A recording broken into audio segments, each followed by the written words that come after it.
미국 오리건주 포틀랜드. 당신 도대체 누구야? 동양인이 내 집에서 뭐하고 있는 거냐고. 내 아이들에게 무슨 짓을 하고 있었던 거야? 이곳의 한 가정집에는 이례적인 극한의 한파와 폭설 때문에 고립된 아버지와 어린 두 아이가 있습니다. 그런데 무슨 일인지 이 가정의 아버지로 보이는 미국 남성은 난데없이 나타난 한국인 남성을 바라보며 목에 핏대를 세우며 소리치기 시작합니다. 사실 이 미국 남성은 극한의 추위 때문에 아이들이 죽어가자 구호물품을 구하기 위해 외출했다가 집으로 돌아온 것인데, 그곳에는 의문의 한국인 남자가 있었기에 극도의 경계심을 보여준 것인데요. 하지만 잠시 후 해당 한국 남자의 돌변한 모습에 미국 가족은 큰 충격에 휩싸였다고 합니다. 도대체 그들에게는 무슨 일들이 있었던 것일까요? 안녕하세요. 저는 미국 오리건주 포틀랜드에서 환경과학자로 활동 중인 이단 카터라고 합니다. 오늘 제가 여러분에게 공개하고자 하는 이야기는 제 인생에 있어서 아주 지옥과도 같았던 그날의 이야기입니다. 그리고 한편으로는 한국인에 대한 고찰과도 연관이 있는 이야기죠. 제 직업에 대해서 궁금해하시는 분들이 많습니다. 환경과학자라는 직업은 흔하지 않은 직업이기 때문이죠. 직업 이름에서부터 알 수 있듯 근본적인 우리의 일은 환경과 관련된 문제들을 연구하고 해결하는 전문가라고 보시면 됩니다. 조금 자세하게 들어가자면 우리가 사는 지구의 자연적인 자원들과 대기와 수질, 토양과 같은 다양한 환경적인 요소들을 이해하고 보존하는 데 집중적으로 연구를 하는 것이지요. 제가 오리건주 포틀랜드라는 곳으로 이사를 오게 된 배경도 그러한 직업적인 부분들이 깊게 작용했습니다. 데이터를 분석하기에 이곳이 가장 적합하다고 판단했고, 회사 차원에서 이곳으로 이사하여 데이터 수집이 완료되는 시기까지 지원을 해주었죠. 개인적으로는 아주 마음에 드는 도시였습니다. 다양한 분야에서 문화적인 활동을 즐길 수 있었고, 자연과도 가까이 할 수 있는 아주 좋은 곳이었죠. 특히나 추위에 약한 우리 아이들에게는 금상첨화와도 같은 곳이었습니다. 그날 그러한 일들이 없었다면 말이죠. 이곳 포틀랜드는 연중 평균 기온을 보자면 겨울이라고 하더라도 영하의 날씨를 보이는 경우가 거의 없는 곳이었습니다. 오히려 여름에는 최대 28도까지 온도가 치솟으며 다소 덥다면 더운 도시였죠. 저에게는 아들이 2명 있습니다. 아이 엄마는 아이를 낳고 얼마 안 가 지병으로 세상을 떠났고, 그 이후부터는 저 혼자서 아이들을 케어하고 있는 상황이죠. 그런데 부모가 시원찮아서 그런지, 아니면 어릴 때 음식을 제대로 섭취시키지 못해서인지 아이들은 상당히 허약 체질이었습니다. 조금만 날씨가 추워지면 쉽게 동상에 걸리며 저체온증 증상까지 보이며, 자칫 잘못하면 생명에도 지장이 생길 만큼 위험한 상황도 여러 번 있었죠. 그런 상황이었기에 아이들과 이곳 포틀랜드에 온 것은 아주 좋은 선택이라고 생각했습니다. 하지만 얼마 전 이곳에는 아주 치가 떨릴 정도로 표독스러운 한파가 찾아온 적이 있었습니다. 미국 전역에 북극 한파의 영향권에 돌입하면서 추위로 인한 사망자가 속출하고 있습니다. 특히 내륙 중서부 체감 온도는 최저 영하 56도에 이르면서 미국 기상청에서는 역사적으로 경험한 적이 없을 정도의 이례적인 한파가 왔다고 비상사태를 언급했죠. 그때 저는 처음으로 등골이 오싹해짐을 느꼈습니다. 저 정도의 한파라면 우리 아이들이 어떠한 위험에 처할지 불을 보듯 뻔했기 때문이죠. 게다가 워낙 이번처럼 극한의 한파가 없던 지역인지라 혹한기에 대한 준비가 없어서 더더욱 불안했습니다. 불안한 마음에 혹한의 추위를 대비하기 위해 바쁘게 출타 준비를 하고 있는데, 이상하게도 오늘따라 외부에는 동양인들이 자주 보였습니다. 이런 극한의 추위가 오는데도 저들은 뭐 그리 이곳에 볼거리가 있다고 저렇게 와서 어슬렁거리는지 원. 사실 저는 동양인들에 대한 부정적인 경험이 있었기에 그들을 그리 좋게 보지 않는 상황이었습니다. 늘 저들을 경계해야 해. 언제 어떻게 바뀔지 모르는 사람들이니까. 저번에도 그랬잖아. 앞에서는 웃다가 뒤에서 통수 갈기는 거. 과거 제가 이곳으로 이사를 온 지 얼마 되지 않았을 때 근처에 중국인 이웃이 살고 있었는데, 우리는 이곳 지역의 특성상 자주 오고 가며 인사를 나누고 친하게 지내던 사이였습니다. 서로 먹을 것도 나누면서 허물없이 지내는 사이였죠. 아니, 저 혼자 그렇게 생각하고 있었습니다. 언젠가 한 번은 누군가 자꾸 우리 집 앞쪽에 대변을 누고 가길래 CCTV를 설치했었고, 사람의 짓이라고는 생각하지 않았지만 녹화 영상에 잡힌 장면은 저를 충격의 도가니로 빠뜨렸죠. 옆집 중국인 이웃이 저의 집 앞에 쭈그리고 앉아서 대변을 누고 털레털레 자신의 집으로 가는 장면이 적나라하게 잡혔기 때문입니다. 그런 일을 겪은 사람치고 저처럼 편견이 생기지 않는 사람이 몇이나 있을까요? 그러다 보니 아이들이 걱정되어 마음이 급한 상황에서도 오늘따라 길거리에 동양인들이 자주 목격된다는 사실은 저의 신경을 예민하게 만들었던 것입니다. 그러는 동안 이미 우리 마을에는 그동안 겪어보지 못했던 미친 듯한 추위가 서서히 다가오고 있었죠. 평소에는 이 정도면 땀이 날 정도로 두껍게 껴입었지만 지금은 옷의 섬유 사이사이로 살갗이 아려올 정도로 엄청난 추위가 기승을 부렸습니다. 모든 것을 얼어붙게 할 기세였죠. 거리를 거니는 사람들의 얼굴은 붉게 물들었고 눈썹에는 얼음이 얼었으며 수염에는 고드름이 주렁주렁 매달릴 정도였습니다. 이곳의 어떤 주민은 지금의 극한 추위가 너무나 이례적이라서 신기한 듯 카메라를 켜고 외부에서 누들면을 먹는 장면을 촬영하더군요. 물론 그 사람은 그 누들면을 먹는 것에 실패했지만요. 거리에는 지금의 한파를 최대한 즐기려는 모습들도 종종 보였죠. 최대한 긍정적으로 지금의 위기를 대처하는 사람들의 모습이었습니다. 하지만 저는 저들과는 상황이 완전히 달랐기에 안심할 수 없었죠. 아니나 다를까 추위가 극심해질수록 아이들의 상태가 많이 안 좋아졌습니다. 아빠, 너무 추워요. 몸에 감각이 없는 것 같아요. 집안에서 외출용 두꺼운 옷들을 입고 있던 아이들이었지만 서서히 동상 증세를 호소했습니다. 우리 집안이 이토록 추운 것은 한파가 찾아오면서 수도관이 동파되어 보일러 가동이 불가한 탓이 컸습니다. 보일러가 작동하더라도 집 구조 자체가 방온이 잘 되지 않는 구조여서 추웠을 텐데 그마저도 없는 상황이다 보니 아이들에게는 아주 좋지 않은 상황이었죠. 이대로면 차량으로 외출을 하는 것도 어려운 상황이 올 텐데 준비해둔 식량도 부족했고 아이들이 사용할 방한용품도 부족해서 총체적 난국이었습니다. 게다가 무엇보다 심각한 것은 아이들이 점점 상태가 악화된다는 점이었죠. 막내는 집안에서 장갑과 신발을 신고 있었음에도 손가락과 발가락이 벌겋게 되어 동상 증세가 보였습니다. 이대로면 저체온증까지 유발하여 심각한 상황을 초래할지도 모르는 위급한 상태였죠.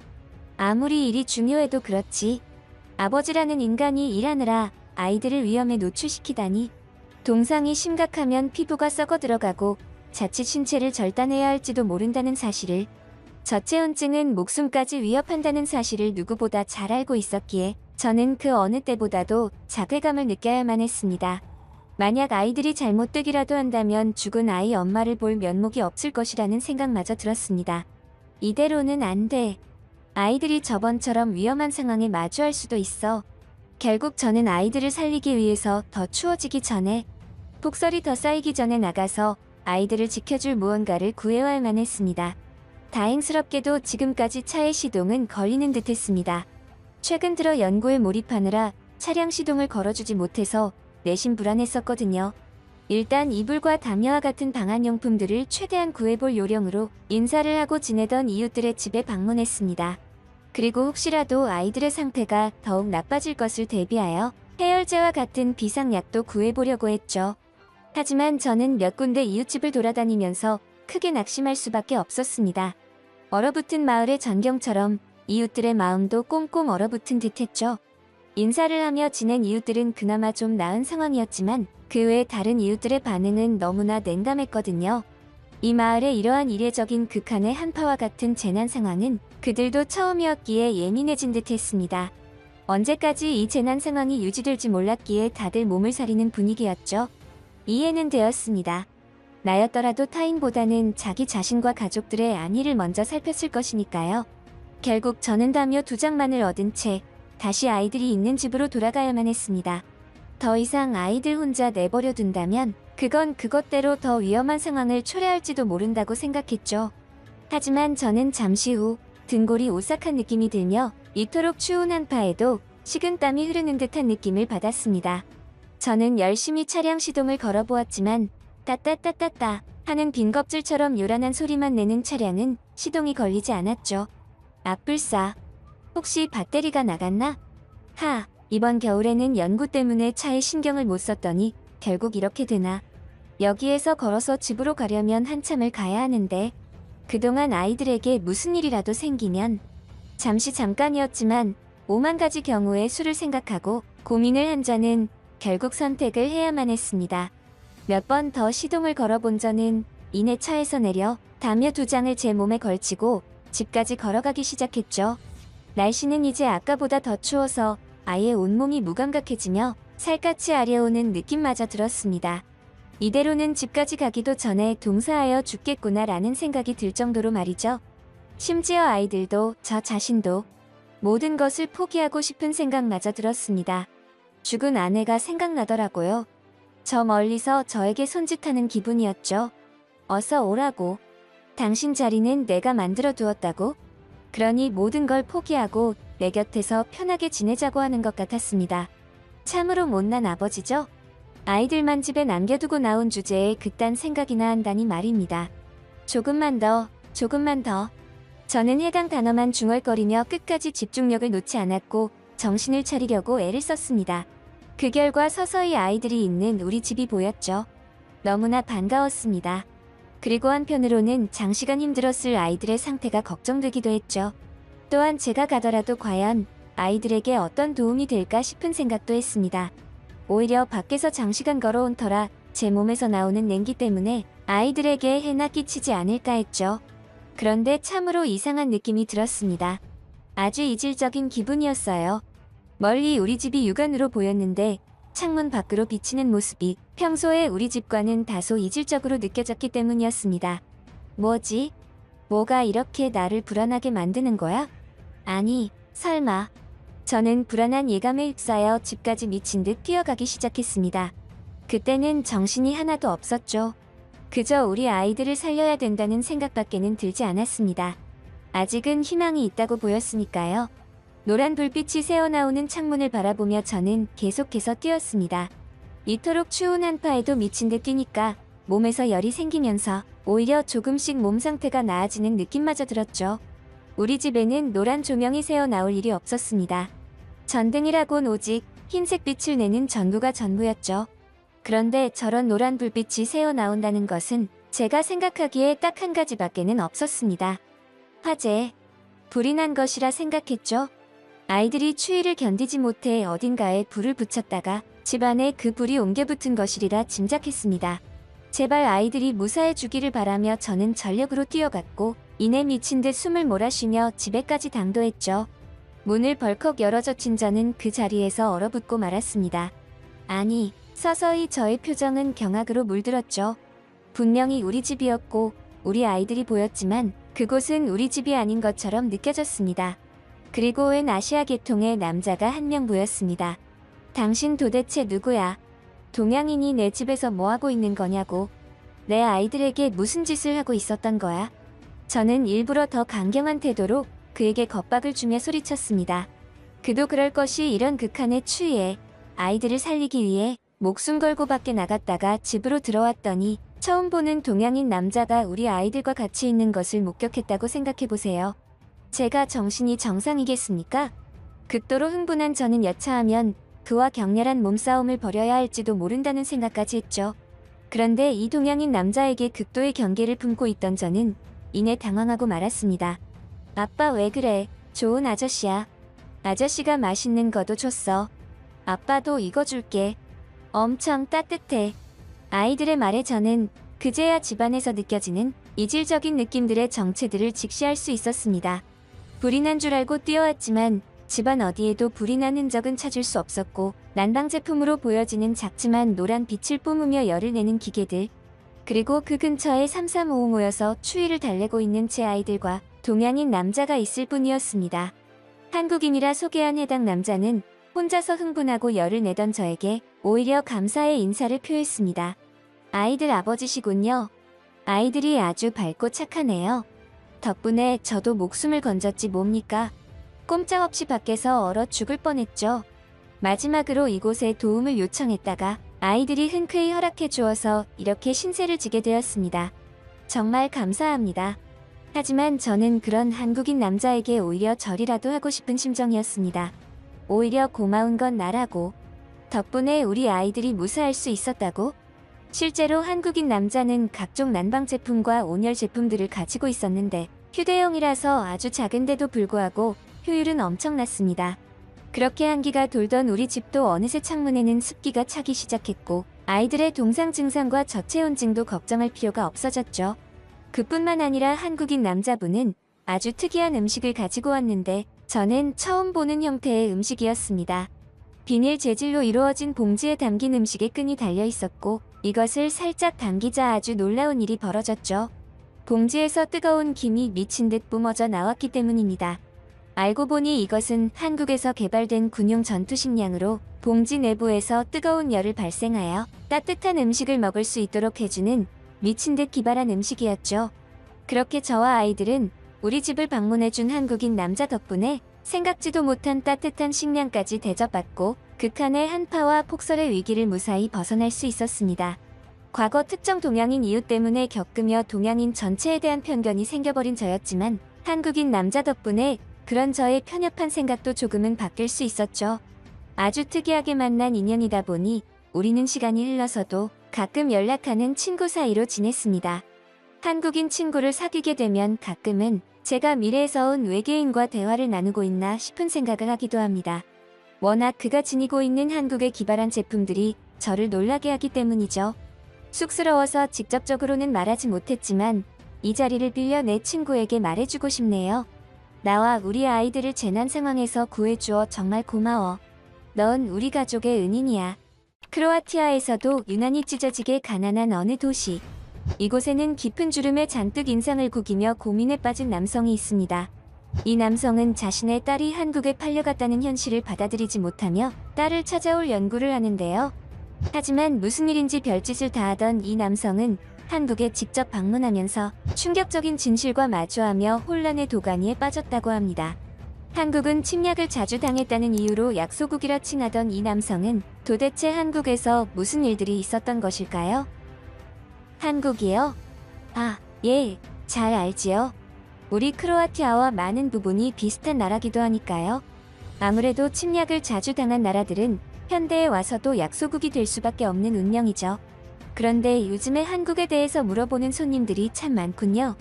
저는 크로아티아에서 일용직으로 택시 기사를 하는 이반 페리시치라고 합니다.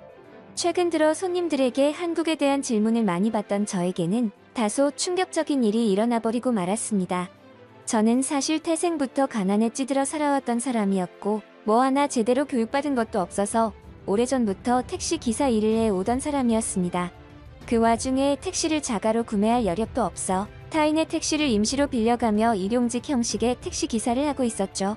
택시 회사에 소속되어 택시를 대여하는 것이 아니었기에 택시 임대료가 상당히 부담스러운 상황이었습니다. 저는 과거 심장질환을 앓았었고 그 이후로 택시 회사에 소속되지 못했기에 이 방법밖에는 없었죠. 이러한 힘겨운 삶을 살아가는 저에게도 한 줄기 희망이라는 것이 있었습니다. 그것은 바로 저의 하나뿐인 가족들, 사랑하는 아내와 이제는 성인이 된 저의 외동딸. 가족들을 위해서라면 무슨 짓이라도 할 수 있었던 저였고 가족들 덕분에 더 열심히 일해야 한다는 사명감이 생기곤 했죠. 그 일이 저에게 생기기 전까지는 말입니다. 여느 때와 마찬가지로 가족을 위해서 열심히 택시를 몰고 집으로 돌아왔던 어느 날이었습니다. 돈벌이도 시원찮은 남편임에도 불구하고 아내는 저에게 맛있는 저녁을 차려놓고 딸과 함께 저를 기다리고 있었죠. 이러한 부분들로 보았을 때 저라는 남자는 참 행복한 남자였죠. 그런데 분위기가 오늘따라 아주 묘했습니다. 분명히 여느 때와 다름없는 화목한 가정의 저녁 식사 시간이었지만 저의 촉은 분명하게 이질적인 느낌이 강하게 든다고 주장하고 있었죠. 그런데 아니나 다를까 식사하던 도중 무언가 할 이야기가 있다는 듯한 아내와 딸의 표정을 직감했습니다. 저는 무슨 할 이야기가 있는 것이냐고 물었고 이내 딸은 저의 눈치를, 아내는 그러한 딸을 한번 살피더니 어렵게 입을 뗐죠. 여보, 우리 딸이 결혼을 하고 싶다고 하네요. 딸도 저도 지금 형편에 결혼한다는 게 조금 마음에 걸리긴 하지만 그래도 정말 사랑하는 사람이 생겼다고 하니 축하해주는 게 어때요? 저는 그 이야기를 듣다가 밥을 먹던 수저를 놓쳐버리고 말았습니다. 너무 당황스럽기도 했고 아예 생각지도 못한 일들이었기에 놀랐죠. 벌써 저 녀석이 그런 어른이 되었나 하는 생각에 잠시 상념에 빠졌습니다. 당연히 딸에게 인연이 생겨서 결혼한다는데 찬성하지 않을 아버지가 어디 있겠습니까? 그런데 이토록 축하받아야 할 이야기에 아내와 딸의 반응들이 심상치 않아서 이 문제에 대해 조금 더 자세하게 파고들기 시작했죠. 그리고 이내 딸이 결혼하겠다는 남자가 크로아티아인이 아닌 동방의 아시아 국가 한국 남자라는 사실을 알아냈습니다. 이게 무슨 개소리야. 한국 남자랑 결혼을 하겠다니. 처음에는 제 딸이 한국이라는 나라에 대해서 제대로 알지 못해서 이런 일이 생겼다고만 생각했습니다. 하지만 시간이 지날수록 무언가 앞뒤가 맞지 않는다는 느낌이 강했고, 딸이 결혼한다는 한국 남자 측에서 우리에게 경제적인 지원까지 해준다는 말을 듣고서야 확신이 들었죠. 아, 내 딸이 이 못난 아버지 때문에 한국에 팔려가는구나, 라고 말입니다. 그러한 사실을 알게 된 이상 저는 가만히 있을 수가 없었습니다. 아내와 딸에게 불같이 화를 냈고 그날 아내와 딸을 두고 대판 언쟁이 붙었죠. 딸아, 너는 우리 크로아티아가 왜 이렇게 가난하고 힘들게 사는지 모르니?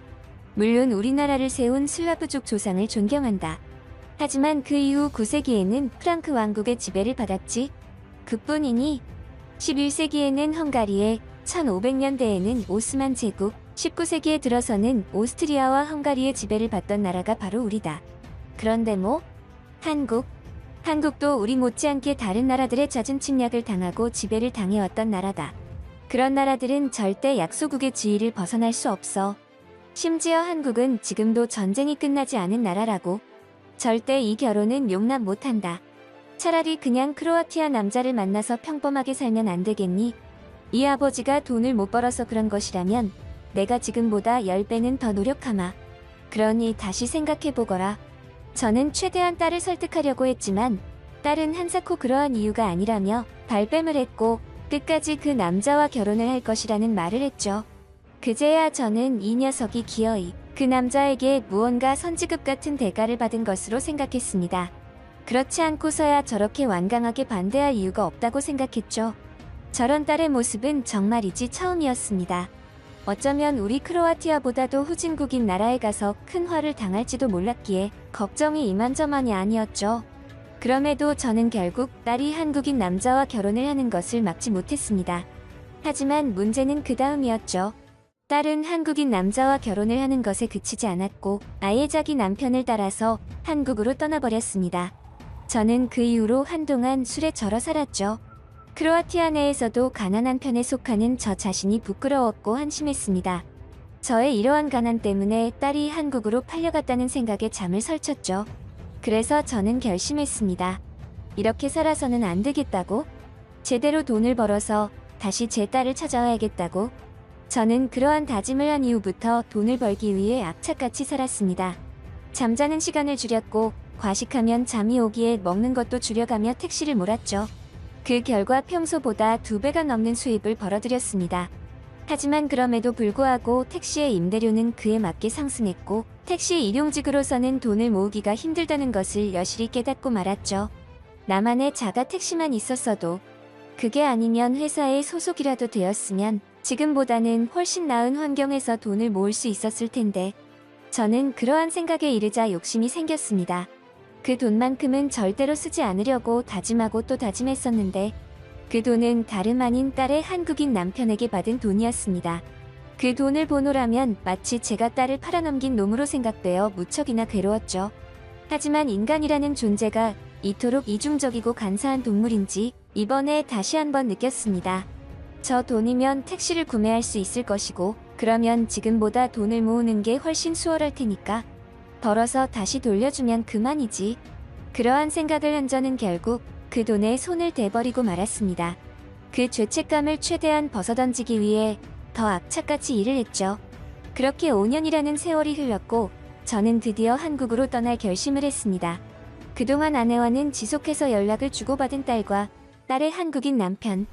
하지만 저는 단 한 번도 직접적인 연락을 주고받지는 않았습니다. 그저 아내로부터 간접적으로 소식만 간간히 들을 뿐이었죠. 딸의 한국인 남편에게 받았던 돈보다 더 많은 돈을 모으는 데 성공했기에 이제는 때가 왔다는 생각이었습니다. 그렇게 저는 난생 처음으로 한국이라는 나라에 발을 디뎠죠. 제가 한국을 방문하는 목적은 꿈에도 모르는 아내가 끝까지 같이 가자고 졸라대서 결국 같이 오게 되었습니다. 그런데 이 한국이라는 나라, 진짜로 내가 알던 그 약소국이 맞나? 이게 대체... 우리 크로아티아에서는 상상조차 할 수 없는 모습들이 한국의 공항에서부터 시작되었고 대기실에서 딸을 기다리던 저는 선진화된 한국 공항의 모습에 넋을 잃고 이곳저곳을 두리번거렸죠. 그리고 얼마 후 딸과 딸의 한국인 남편이 왔고 공항을 벗어나 한국의 정취를 구경할 수 있었습니다. 그리고 저는 그만 엄청난 충격에 잠시 제자리에서 어지럼증을 느끼고 쓰러질 뻔했습니다. 분명히 어지러운 정세와 흩날리는 흙먼지들이 저를 마주할 것으로 생각했지만 지금 제 눈앞에 펼쳐진 한국의 모습들은 그와는 완전히 반대의 모습을 하고 있었기 때문이죠. 으리으리하게 높은 고층 빌딩들이 즐비했고 사람들은 분명한 목적의식을 가지고 주변인을 의식하지 않은 채 제각각 바쁜 걸음을 재촉했습니다. 이것은 분명히 선진국에서나 볼 수 있는 그러한 모습들이었죠. 하지만 어째서 한국은 분명히 우리 크로아티아처럼 타국의 침략을 자주 받던 나라였고 심지어 아직도 전쟁이 끝나지 않은 나라인데 역사적으로도 그러한 나라들은 현대에 와서도 약소국 신세가 될 수밖에 없는 운명이라는 것을 누구보다 잘 알고 있었기에 그 충격은 실로 엄청났습니다. 그야 크로아티아에서 평생을 살았던 저였으니 스스로가 산 증인이 아니겠습니까? 하지만 그러한 저의 충격은 거기에서 끝난 것이 아니라는 점이 저를 더더욱 충격의 도가니에 빠지게 하였습니다. 내색하지는 않았지만 4세기 된 저는 딸이 사는 집으로 향했고 그곳에서 저는 그야말로 예전에 알았던 심장질환이 도지는 것만 같은 기분을 느껴야 했습니다. 심장의 두근거림은 커졌고 빠르게 뛰는 것이 느껴졌습니다. 여기가 박서방 집이라고 저도 모르게 내뱉은 진심. 당황스럽고 창피했지만 이미 뱉어버린 것을 어쩌겠습니까? 저는 자연스럽게 헛기침을 하며 놀란 마음을 감추고 진정시켰습니다.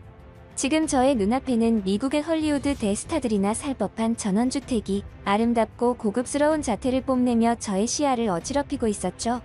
그런 저에게 딸의 한국인 남편은 조심스럽게 말을 건넸습니다. 아버님, 이렇게 착하고 예쁜 딸을 낳아주시고 길러주셔서 정말 감사합니다. 저희 행복하게 잘 살고 있어요. 그리고 쥐뿔도 없는 저에게 따님을 주셔서 정말 감사하게 생각하고 있습니다. 제가 더 잘하겠습니다. 아, 그런데 아버님 택시는 자가로 구매하셨나요? 아내가 많이 걱정하더라고요. 그 돈을 사용하지 않고 묵혀둘까봐. 이건 또 무슨 소리야. 이 친구가 지금 나를 능멸하는 건가? 내가 쥐뿔도 없다는 것을 이런 식으로 비꼬는 거야? 저는 갑작스럽게 언짢아진 마음에 그게 무슨 말이냐고 직설적으로 물었고 박서방의 말을 듣고 그 자리에서 오열하고 말았습니다. 알고 보니 박서방과 딸은 크로아티아에서 처음으로 만났었는데 박서방이 한국에서 사업 실패를 겪으며 괴로운 마음을 다잡고자 크로아티아를 여행 중이었다고? 너무나 힘든 상황에 부닥친 박서방이 극단적인 선택까지 감행하려 했으나 제 딸의 따뜻한 마음 씀씀이 덕분에 그러한 생각을 고쳐먹을 수 있었다고? 그래서 둘은 서로 크로아티아에서 사랑을 키워나갔고 결혼까지 결심하게 되었다고 했죠. 그런데 박서방은 오히려 돈 한 푼 없는 상태였고 그러한 딸이 우리 집안 사정을 이야기하자 오히려 박서방은 딸에게 한국으로 들어가서 무일푼으로 다시 시작하자고 설득했다고? 충격적이었던 것은 딸이 결혼하면서 박서방에게 받은 돈이라고 했던 그 돈은 사실 딸이 직접 모은 돈이라는 것이었습니다. 그동안 자기 아버지 택시를 사주려고 모아둔 돈이라고 말이죠. 제 아버지가 택시기사를 하면서 자가 택시도 없이 일용직으로 타인의 택시를 빌려 일하는 것이 못내 안타까웠던 모양이었습니다. 이토록 딸에게 무심한 아버지라니. 정말이지 치가 떨릴 정도로 자괴감이 몰려들었습니다. 딸은 이미 오래전부터 제가 택시로 일하며 버는 수입을 훨씬 웃돌 정도로 회사에서 인정받는 인재였지만 이때까지 아버지인 저에게는 비밀로 했던 거였죠. 아버지인 제가 이 모양이니 딸보다도 수입이 낮다는 것을 알게 되면 저의 자존감이 무너질까봐 그동안 그러한 사실들을 숨긴 모양이었습니다. 그렇게 제가 오해를 하고 있는 수년 동안 사위는 다시 사업을 일으켜서 지금처럼 여유로운 생활을 할 수 있었던 거였죠. 저는 이 모든 진실과 마주한 순간부터 모든 것을 내려놓았습니다. 그러고 나니 오히려 한결 마음이 편해지는 느낌이 들더군요. 한국의 정취가 느껴졌고 박서방이 제 딸을 바라보는 온화한 모습들이 이제야 제대로 느껴졌습니다. 둘은 진심으로 사랑하고 있었고 행복한 생활을 하고 있는 듯 했습니다. 그리고 마당에서 바비큐 파티를 하자는 딸과 사위를 보며 저도 모르게 멋쩍은 웃음을 지었죠. 그날 우리는 그간 못했던 많은 이야기를 했고 우리 가족 모두는 웃음이 떠나질 않았죠. 아니, 박서방아. 근데 이건 무슨 고기인가? 네, 살다 이렇게 맛있는 고기는 처음이네. 뭐? 이게 소고기라고? 내가 알던 그 소가 아닌데? 또 나를 속여서 놀리는 건 아니지? 내가 그 정도로 바보는 아니네.